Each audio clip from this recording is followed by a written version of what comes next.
Marc Tarabella, bonjour. Vous êtes Bonjour. député européen dans le groupe socialiste, grand défenseur des consommateurs, également grand défenseur des droits des femmes et grand amateur de foot malgré tous les scandales qui entourent ce sport. Alors, au bar de l'Europe, je vous ai servi un jus de pomme avec une jolie paille. Jolie, mais bientôt interdite en Europe. Pourquoi vous vous attaquez aux pailles ? La nécessité fait loi. La pollution des océans est telle qu'aujourd'hui, 70% de cette pollution marine est due à des objets plastiques non réutilisables. C'est évidemment les sachets, c'est les pailles, c'est les couverts en plastique, c'est les cotons-tiges. Et donc, à un moment, il faut prendre les mesures adéquates. Ça va contraindre sans doute certaines industries à changer, heureusement qu'elles doivent changer, parce qu'on ne peut plus supporter cela. Je crois qu'il y a une menace sur la diversité marine. Quand on voit des poissons, voire peut-être des baleines qui ont dit qu'elles se suicident, elles arrivent sur les plages, mais peut-être parce que leur estomac regorge de plastique, elles ne savent plus se nourrir et à un moment donné meurent ou se jettent sur des plages. Donc je pense qu'il fallait prendre cette sage décision à l'horizon donc 2021. Et la paille plastique, on la remplace par quoi ? Peut-être pas, sûrement pas par une paille métallique, ça peut être dangereux en cas de chute. Donc, je pense que la paille, je crois que des gobelets en carton, ça peut être utilisable. Moi, je peux très bien boire le jus de pomme que vous me servez sans paille. Et je crois qu'on doit réapprendre à boire dans des gobelets, dans des verres, en verre, si possible. Alors, on oublie la paille, on revient au jus de pomme. Est-ce qu'il peut contenir des pesticides ? Vous avez fait partie d'une commission ici au Parlement européen qui s'est penchée sur la question. En fait, l'objectif, c'était de vérifier si l'Europe autorisait en toute indépendance la mise sur le marché de certains pesticides.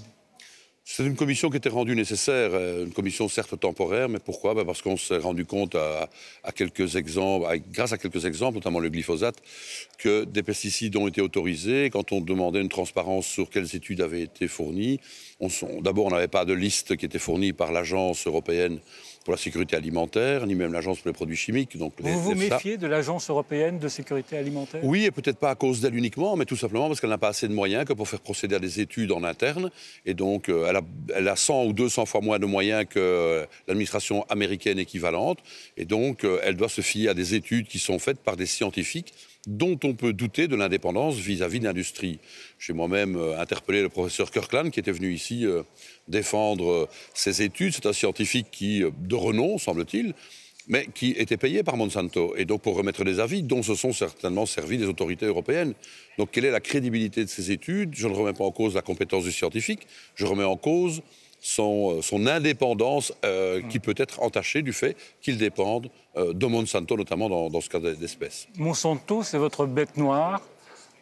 C'est une bête noire de l'humanité, parce que Monsanto et les entreprises de ce type concentrent les semences, la reproduction de ces semences, mais aussi les pesticides et les fongicides qui vont avec. Que dire des OGM ? C'est aussi lié à la perte de la diversité. C'est le soja qu'on cultive sous certaines latitudes, au Brésil par exemple, en détruisant la forêt. Et donc ça génère une paupérisation du monde agricole, des sols. Car évidemment les bénéficiaires de ce système ne sont pas les paysans, ne sont pas les agriculteurs, ce sont évidemment ces multinationales et qui en plus clairement nous empoisonnent la vie, mais sans jeu de mots. Vous les avez convoqués à cette commission ? On les a invités, d'ailleurs ils n'ont pas voulu venir. D'ailleurs ils ont été persona non grata dans ce Parlement, déclarés persona non grata, puisqu'ils ont négligé le fait de venir, d'ailleurs en traitant le Parlement d'assemblée populiste. Et donc comme ils n'ont pas voulu venir, on leur a interdit de circuler dans les couloirs pour essayer d'influencer les décisions. Mais ils sont représentés dans ce Parlement par une association qui porte un très mauvais nom, en l'occurrence, c'est Europa Bio. C'est pas du tout Europa Bio, c'est l'ensemble des entreprises telles que Monsanto qui ont intérêt à ce que l'agriculture soit moins durable. Alors regardez cette photo, c'est vous avec le Grand Saint-Nicolas, et c'était ici au Parlement européen. Alors, Saint-Nicolas, on le connaît bien dans les pays du nord de l'Europe, on le connaît aussi en Belgique, dans le nord de la France, c'est un peu le cousin du Père Noël. Quel est le cadeau que vous souhaiteriez qu'il fasse à l'Europe ? Ça fait 15 ans que je le fais venir parce que je voulais qu'il existe entre Halloween, que je n'aime pas du tout comme fête, et la Noël. Et donc, je me rends compte qu'il est de plus en plus populaire, donc je suis obligé de l'inviter chaque année. Et qu'est-ce qui est le cadeau qu'il peut faire pour l'Europe? Le plus beau cadeau, c'est de la remettre sur les pieds. À un moment, on voit que le projet européen, aujourd'hui... Il est en train de chanceler. Il chancelle, les élections successives montrent que, franchement, le projet européen s'étiole. Et donc qu'il puisse faire en sorte que l'Europe revienne à ses vraies valeurs et qu'elle les partage, et qu'elle les promeuve et qu'elle puisse relancer notamment la machine économique dans une optique durable, dans l'intérêt de tous ses citoyens. Alors, élection européenne en mai 2019, vous craignez comme beaucoup la montée des populistes ? Les populistes ont déjà augmenté leur succès. Regardez ce qui vient de se passer en Andalousie. Pour la première fois, l'extrême droite revient ou arrive dans le Parlement de la région andalouse. Et même dans des pays comme l'Allemagne, la Suède. L'Italie, ils sont au pouvoir. Oui. L'extrême droite est au pouvoir en Italie, l'Autriche. Et donc chaque élection aujourd'hui réserve son lot de mauvaises surprises. Et donc là, il doit y avoir un ressaisissement aussi des forces démocratiques de vouloir le bien des gens, le mieux des gens. Et aujourd'hui, on est dans une société duale où les inégalités augmentent. Et c'est ce qui crée sans doute le ras-le-bol. Et peut-être malheureusement, et à tort à certains moments, mais on est considérés un peu tous dans le même panier, alors qu'on défend dans ce Parlement des valeurs différentes. Alors, vous savez que généralement, on tire une boule surprise au bar de l'Europe. Aujourd'hui, ce n'est pas le cas, mais il y a un cadeau surprise. Et je vous demande de l'ouvrir. C'est un cadeau de Saint-Nicolas, bien sûr. Et vous allez me dire si vous allez l'endosser ou pas. Un gilet jaune. Eh bien, je ne vais pas l'endosser pour ne pas donner l'impression que je récupère le mouvement, mais je vais l'embrasser symboliquement parce que ceux qui sont les leaders de cela et qui ont initié le mouvement sont des gens qui ont des vraies causes. L'augmentation des inégalités dont je viens de parler, c'est ça. C'est une société où les gens n'arrivent plus à nouer les deux bouts. J'ai entendu l'autre jour à la radio une jeune fille de Libramont qui barrait une route et elle dit « Je viens dans le mouvement parce que mes parents qui travaillent tous les deux n'arrivent plus à nouer les deux bouts.